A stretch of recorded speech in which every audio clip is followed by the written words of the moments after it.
few select scenarios where solar leases make sense in my mind.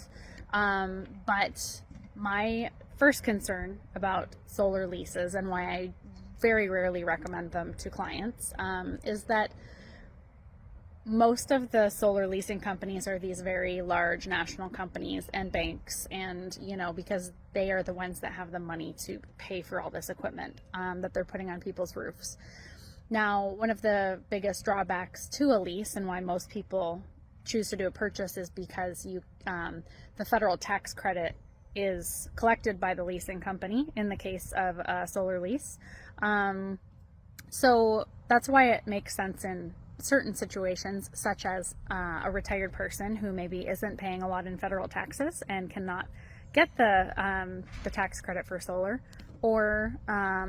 someone who's disabled, also they're not going to be paying much in taxes, or just sometimes people that are old enough where they don't feel like purchasing a system makes sense. So one of the first things that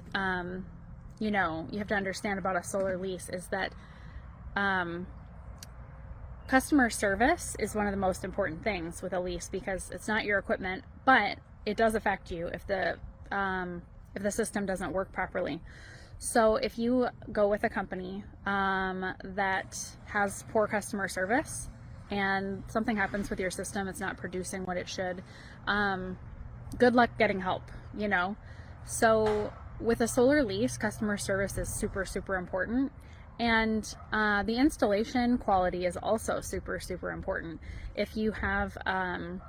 a company that is massive, a lot of the time their standards on their installers and how they're trained and the quality with which they're trained kind of goes down, at least from what I've seen.